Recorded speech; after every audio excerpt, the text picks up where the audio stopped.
Welcome to the Industry Angel Podcast. We hear from the best business minds across the globe. Entrepreneurs, social influencers, marketing mavens, and sales rock stars. We've got them all. Here comes your weekly dose of inspiration with your host, Ian Farah. Newcastle start at weekday 2 at the Backyard Bike Shop. Yes, we are the with Nevil Backwards Tynemouth. Backwards Bike Shop with Nevil Tynemouth. Who, Nev, you were the last speaker. Yes. Graveyard shift. Yes. And what did you talk about? It was very much about how people tend to avoid sales. I think you and I have had these conversations before. People tend to avoid sales because they think it's a bit dirty and a bit nasty and it's a bit outside of their comfort zones. And we're just trying to give people a little bit of reassurance that if you think about it as helping and serving people, yeah, and you're really kind of focusing on really helping people, then it's easy to take a step outside of a comfort zone and sell because you're helping and serving people, and that's a nice way to think of it. Helping them with a product or service that's going to help their business and take their business forward. Absolutely, yeah. So what we say is, in terms of breaking sales down and making it really simple, is the first stage is to really understand what this customer wants this time. Yeah.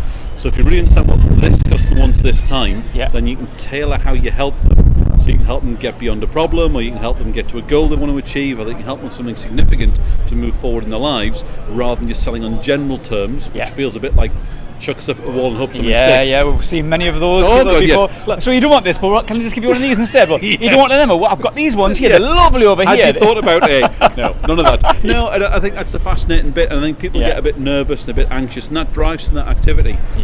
I'll chuck everything at you rather than pausing and taking a big deep breath and saying, Ian, what is it you really want? What's really important to you right now? What are the things that are driving you? And then linking those things with your great products and services and selling them that way. Or actually just saying, look, I don't have one of those, but I know a guy that does. Absolutely. Or I'm going to refer you on over here. Or absolutely. What you said at the end there was about having a cup of tea with somebody. I'm not here to sell you anything. I'm just let's see if there's anything between us mutually that can help. And I think, and I said at the end, I think that's the best tool in the arsenal in terms of getting to know folks, and just that cup of tea, or a beer if you prefer a beer. Yeah, well, you're standing right here with me with a beer in your hand. This is tea. This is tea. This is tea. Yeah, it's audio only, but no, this is beer. It looks nice. Carry on. I think it's that little bit about having some honest, proper, grown up conversation with folks over a drink in a casual way is a way you really build relationships and really get to know and understand people. And I think I spoke to somebody at the end there just saying, you know, I really struggle with that initial conversation.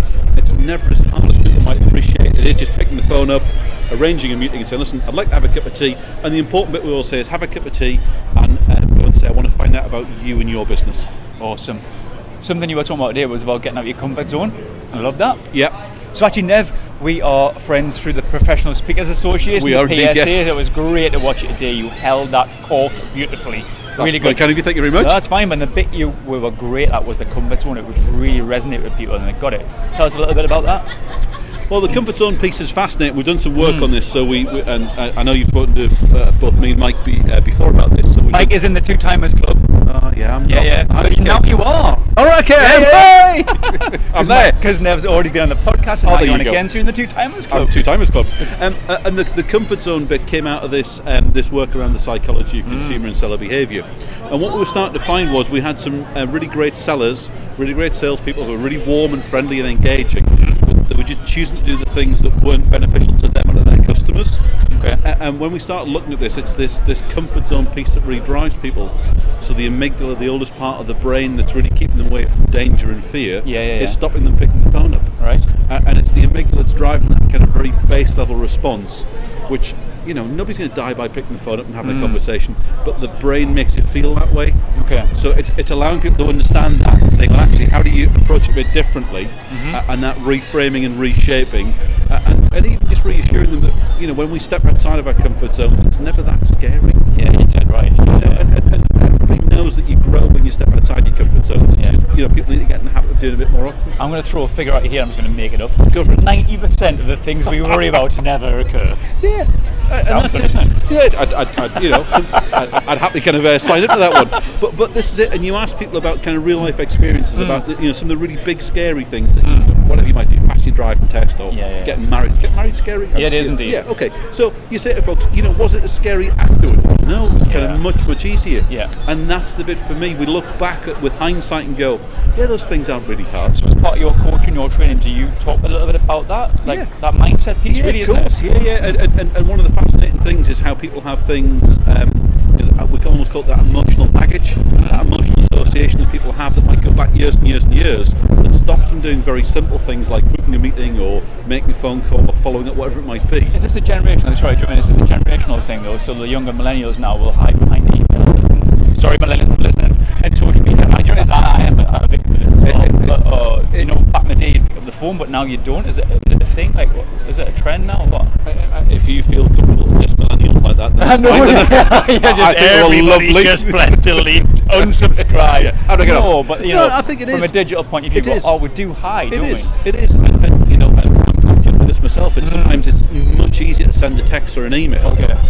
It's sometimes a little more challenging to pick the phone up. Yeah. But when you stop and think about it, you kind of go, actually, the phone call and the conversation is much more powerful. Yeah. So there's a coaching client that we've got, and what's really interesting is I kind of phoned her after a coaching session about 2 or 3 days afterwards. What has she done differently? What's going on? And she went, "Well, you phoned me." Yeah. What would I do? Well, I thought you might email me and text me. Well, no, I want a proper conversation.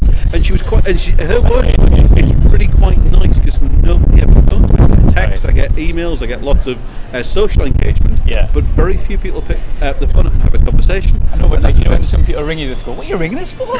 My mother will ring me. I'm like, "Send me a Mom, text. Just text us, please. Stop it. This is my time. You don't come into my time. I will ring you when I am ready." There's a little bit of that goes on. There is, and and that's why we tend to get a lot more voicemails these I love days. you, Mum. She could be listening. You could be listening. Yes. That's millennials you've upset. Your mum you've upset. I know. Voicemails, I don't leave them. And that's really interesting. We had something a little while ago where folks said, folks don't respond to voicemails. Yeah. So we went through. We've got a bit of a structure about how you leave a voicemail. Oh dear. Oh yeah. Oh, so we've got some simple Come on, tips. let's share this gold. Well, I need to kind of think now. He's standing here with the tea. I've had 3 sips of tea. Hang on. There's some simple things. So tell them why you're phoning. Okay. Leave your full name, so not just your first name. Yeah. There's a bit of trust that goes, so rather than just saying it's Ian Farrer, and keep the full name piece comes across really well. Yeah. Leave your phone number twice. Okay. And tell them what happens next. So if you can phone me back today, that's great, fantastic. If I don't hear back from you, I will phone you on Friday and see if I can speak to them. Okay. Then keep that. Yeah. So when you phone them back next time, and you almost certainly get the voicemail again, you can leave a voicemail that starts, "As promised, it's Ian, and I'm phoning you." Yeah. And that just sometimes gets you beyond that point of, oh, actually, this guy's serious and he wants to have a conversation. I love that when you email them back, you say, just as per my telephone conversation. Absolutely, it's as an promised. excuse, isn't it? Yeah. You've already kind of built a promise with them and kept it. And one of the things that we're not great at generally in society at the minute is building a promise and keeping it. It's very easy to kind of skip those things past. So good man. I'm just looking at our Simon here. Should we grab Simon and we'll I do think some he would stuff. be a great next victim. Simon Raybould, your time is up. Simon, come on. Look at his face. So we're going to grab Simon. So Simon's also gave us a presentation today on day 2. An awesome presentation. It was a very good presentation, actually. Yes. He is good at this stuff. You would imagine he would be good at this stuff because look at this. Yes. Was that a salute you've just gave one of your colleagues there? Yeah. He suggested I took the free publicity with grace. Yes. Well, you are actually live now while he's drinking. Oops. I shall step back and let you thanks, sort out. Is that Chardonnay or? It's Pinot. It's Pinot Grigio. It's a Pinot that someone else has paid for, so it's doubly good. It's doubly good. So listen, day 2. What is day 2? Inspiration Starting yesterday. up. Starting up. So it's where I describe it as where the rubber meets the road. It's where you're actually starting to do stuff. Okay. As opposed to just going, "Ooh, this sounds exciting." Right. So it's more tactical. It's more, here are some tools, or at least it should be. Here are some tools. Here are some things to try. Here is what works. So in terms of tools, you pulled some out of the bag today for the listeners today, the viewers, the people in the room. St Mary's, yeah, it's nice. Nice, isn't it? Lovely. So St Mary's, how many was it? 200? Yeah, 200. Pretty smell. Yeah. That's nothing for you. Why was it awful to work in? No Acoustics. No space on the stage. Ah, yes, of course. Your stagecraft. Yeah, couldn't move. So you had a couple of hundred people to talk to about presentations. Mm-hmm. What value bombs did you drop then? I don't know. I was on the stage. You tell me. You were in the audience. Okay, well, you were listening. Okay. So let's give them something to be interested, give them a reason to want the data. Okay. People remember better if they trust you. Yeah. If they, start that again. That's the Pinot talking. They're more likely to act what you tell them if they trust you, if they remember you, and if they get it, if they understand you. So that's the TRU true acronym. I like that. Yeah. And the E at the end is the enterprise stuff. The problem most experts have, most startups have, is they get really excited by the E, the enterprise. Okay. That's what they talk about, because that's what drives them. Their enterprise? Their enterprise. That's what gets them out of bed in the morning. They would get really excited about what they do. Like their features, it does this, it does the other. And here's how I developed it, and yada, yada, yada. Yeah. In fact, that's the last thing that people want to hear about. They're only interested in the E after they've got the trust, the remembering, and the understanding. That's the beginning of it. I talked about it being kind of the enterprise being effectively a little black box. No one wants to open your little black box unless you've got the TRU. How do we get that trust then? A load of techniques that I've shared upstairs. You can do things like borrowing authority, which is something as simple as putting somebody on the screen behind you that everybody goes, oh yeah, I get it. Could you also use the title doctor? It's possible that I occasionally have used the title doctor. Yeah. I was thinking about doing that, but I haven't really got... You haven't got a doctorship? Nah, not really. But, Baron? Would Baron work? If it helps, one of my kids, when she was 6, described my PhD to a friend of hers. She went, it's a bit like a brownie badge, but a little bit harder. Yeah, a little bit longer. No, it's just like a brownie badge, but slightly harder, darling. Yeah, that's what it is. Is that a trust piece, or is it like a credibility piece? That's what we call borrowed authority. So you saw today, I got a Frederick of Einstein on that. That was pretty cool. And people kind of go, oh yeah, Einstein, I trust him, I know what he does, he's a cool guy, he's a smart guy. Yeah. And I'm standing there next to the photograph of Einstein, so that thing rubs off on me. So you're associated? Yeah. But there are other techniques. Just standing still works. Really? Yeah. The less you move, the more authoritative you look. I love that. So it's just something as simple as that. Watch any actor who wants to dominate the space. They go to the middle of the stage and they stand absolutely still. Well, have they been moving around before that and then stood still? Yeah, and what they do is make everybody else move around them. Oh, wow. So here's an excuse to watch old Star Trek videos, right? Okay, yeah. Go back and watch Star Trek Next Generation. Yeah. And watch Jean-Luc Picard, the captain of the Enterprise. Because he's a Shakespearean trained actor, he just stands still and everybody else runs around him like a complete nutter. Right, it's very clear who's in charge. Really? Just standing still. I love that. Or there are other things you can do to garner the authority stuff. Even something as simple as dress. Yeah. So the joke I often make is that my daughter's a doctor, and I ask her why she wears her stethoscope around her neck. Now, to be honest, she could put a stethoscope. It's an expensive piece of kit. Yeah. She should put it in a pocket to protect it. Yeah. But she wears it around her neck so that the patients know that she's a doctor. She's the one. Yeah. So you can use all kinds of even the white like coat actually. Well, they don't wear white coats, but I used to work in a hospital, and I was when I was like 20, I was an X-ray helper. So I'd take the X-rays and I'd just literally develop them with film. But I used to wear a white coat. I'd walk around the wards, and the old ladies would say, "Excuse me, doctor." I'd be like, "Hey, check me out." And the advantage you've got, of course, is being male as well, because depressingly on stage that gives you authority. And I've got 2 more that most people don't have. Okay. I'm slightly over 6 foot tall, and I've got grey hair.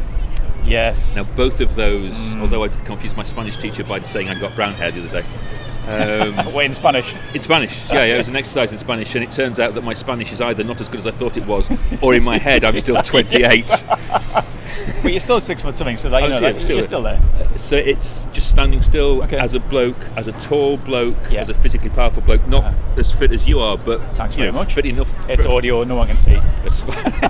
For 56, but having grey hair is just because it gives that old age. Yeah, let me throw this one in. And what about this stance? So like, you've ever seen the episode of Blackadder where he stands and he leans backwards? I mean, is this a stance? For those people that are listening, it's a really good idea. This is not a video, because right now we've just done both of us on the Blackadder stance. A testosterone fueled stance. So is this a little bit of a wider stance? Feet shoulder width apart. Okay. Any wider than that looks ridiculous. It does, doesn't and it? Symmetrical. Where am I putting my hands? As long as they're still and they're not covering your crotch, it doesn't matter. Okay. Right. So one in your hand, as you've got it there, will be fine. If you want to be really, really, really cat about it, just bring it slightly out. But the important thing here is not to move it. If you're going to move, then move with purpose, and then when you're done, stand still. Yeah. And then when you want to move again, move and then stand still. Good stuff. Gesture and freeze. Gesture and freeze. That was very Alan Partridge. That's the rudest thing you said in a long time. Well, right, have one more sip of wine and what I'm going to say about it. So listen, I really enjoyed it. It was amazing, and I think a lot of people in the room did as well, because tomorrow you're doing a workshop. Yep, 9:30 at the start of the same venue as the rest of the conference. Yeah, and there was a few people that I'd spoken to who were straight away like, I need to get on that workshop. So what are you going to do tomorrow? Like, little synopsis. 2.5 hours of really intense stuff of how to structure your presentation, how to design your slides. Yeah. Oh, really? There's some stuff on controlling nerves as well, which I've agreed to do because somebody's asked for it. Excellent. But it's more the really hardcore stuff of say this before this before this, finish on this, design your slide, and here are the 5 principles of good slide design and that kind of thing, so that people do something with your presentation, as opposed to just sit there and... I remember I was sat on one of your workshops and you said something that was quite profound that it stuck with me. Didn't you say something like, we remember 10% and then after that we remember 10% of the 10%? And then so I love that. So really, in terms unless you change the way you deliver it, so in terms of actionable takeaways then, 2 days later, when someone's been in your workshop, how can they retain that? What do you do? So one of the things I'm talking about tomorrow is how you structure presentations so that people remember about 30% rather than 1%. Yeah, I love that, and it's always stuck in my mind. It's a nice, scary statistic, isn't it? It's really scary, but at the end of the day, you've been paid, so if you remember it, who cares? Well, the irony of that is that even though I've said people only remember 10% of 10%, and here's the research evidence behind it, the way I present that with that shrinking image of Einstein kind of shoots me in the foot, because 30% of my audience remember what I've said because I've shown them how to do it as opposed to the way that it's normally done. But I remembered that stat. I remembered you saying that, so there you go. So you're one of my 30%. It works. Okay, cool. The money's in the post. Excellent stuff. Right, well, thanks so much for your time. My pleasure. Should we just go and drink some more wine, do you think? Let's drink some more wine that somebody else has paid for. Sounds like let's do it. Awesome. Thanks, mate. It's cool. You only want the highbrows then? Do you want to come in, mate? I'd happily be on it. Come on. Traitor. Adulterer. All of the above. I'm just being cheeky. That's fine. That's fine. No, that's fine. Okay, so we've got Duncan Yellowlees here, who's decided to hustle me, and it's all about the hustling. Come onto the podcast. So, okay, big fella, we're here now. What's been going on? So you've been here all day? Been here all day. We're here yesterday? Here all day yesterday. What have you learned? Learned some really interesting stuff. Really good stuff. Really good stuff. Yesterday it was really good. Who did you like yesterday? Who was your standout speaker? 2 standouts. Okay. Steve Bartlett. Yeah. It was amazing. How many pints have you had? just 2. Well, I don't know. Some pints. He was amazing. Yeah. But also, I suspect speaks an awful lot. One would expect him to be amazing. There's a level of experience there that I think feeds into that. Yeah. And Lizzie was, for me, Lizzie was good. Outstanding. She had a really important message and a really interesting structure. So she synced it to a video. I saw that with music, which is not something unusual, very often. Isn't it? It's really unusual, and as a presentation skills person, I'm always on the lookout for people doing things that are slightly different to the norm and stand out and engage. And there's some stuff about it that didn't work for me, but I'm really impressed that she went for it. So we heard from Lizzie yesterday. So Lizzie, for listeners who heard from day one, Lizzie was Texan. So Lizzie was the one with the American accent. The American accent one, the only one. She's great. She's fabulous. Awesome. I met her yesterday and she's brilliant. And a lot of people were inspired by Lizzie's talk, and I wondered, do you think, as a presentation expert, would you say? I'll throw the word in there. I'll take the expert title. If you're going to throw it down in, I will pick it up. I'll have it. So as a presentation expert, Duncan, do you think she's been coached through that kind of thing? Or do you think she's? I don't know. I think she's. I don't know. I don't know whether she's been coached. I think she's put an awful lot of work into it. To do something like that, you have to. It's not just practice and rehearsal. You have to really think about. So there's the detail of it. So the flows in the passion of her talk. So when she got excited, that matched the timing when the music picked up in pace. And then when it was more sad and thoughtful, it came down again. That takes this astonishing amount of work. And so she's either been is really. I suspect she hasn't, because I think she's quite an adventurous soul. She's just good at it. She's pushing, but also she works hard, right? I think she went, I want to do this, I want to stand out, I want to be different. I understand that music gets at people's emotions, and I want people to feel emotionally about this. and then she did the work. She did the slog to make she it did. work. She pulled it out of the bag. Yeah. And I was So really impressed. so we've got Lizzie, we've got Stephen Bartlett. Yeah. How about today then? Today, standouts, Alan from Brew Gooder. Okay. That was just a really lovely message, really cool company, actually, really cool. Yeah, do you want to tell us a little about Yeah, the so they're brewing craft beer and taking profits from that craft beer and solving water poverty in places like Ghana and getting clean drinking water to people out there. So Really good stuff. can you get clean drinking water for summer? I can get behind that. That's a good mission. Yeah. But there was an authenticity about the way he spoke. Okay, And cool. it was from the heart. Yeah. And in his tone of voice and word choice and delivery, it was all really relatable and honest. And Yeah. it's got a lovely Irish Honest accent and the a word, little isn't it? and kind of down to earth, and just felt like there was none of this business pretentiousness or trying to show off, or it was Very humble. no, really good. So what about tonight then? So we're sitting here on the banks of the Tyne at the what is this? Backyard. Backyard, bike. Something to do with bikes. Bike shed, backyard bike shed. Neville and I couldn't get it Hey, out it's up either. there. Backyard bike shop. Oh, There you well go. done. Thanks so much. Nice. I mean, it's beautiful. Look at it. We're under the Tyne gorgeous. Bridge, sun shining. What about the networking, Duncan? How are you finding that? I find it good. Met a good, few isn't it? people. Yeah, Yeah, it's it's good. It's a awesome, nice isn't vibe. I wasn't able to hang around last night. Okay. So I'm really glad I can hang around tonight. Yeah. And I will be on Thursday again as well. And I'm meeting folk I've kind of touched base with before, but getting to know them a bit better over beer, because that's how getting to know people works. And meeting some new people as well, like Lizzie, which is great. It's really nice. Were you here on Start of Week last year? No, this is my first one. I awesome, isn't kind it? of started paying attention to stuff Yeah, about this yeah, time. So I saw it and went, next year I'm going to go. This is really Awesome. cool. I think it was one of your posts. Really? Yeah, it was a Awesome video stuff. of yours. And I went, Ian thinks it's cool, I'm going to go. Right, can you just tell Paul that and then I'll get a commission? Is that okay? You sold one ticket, well done. Yeah, you had one You job. had one ticket. Right, come on, let's go and get some more beers in. Thanks, Duncan.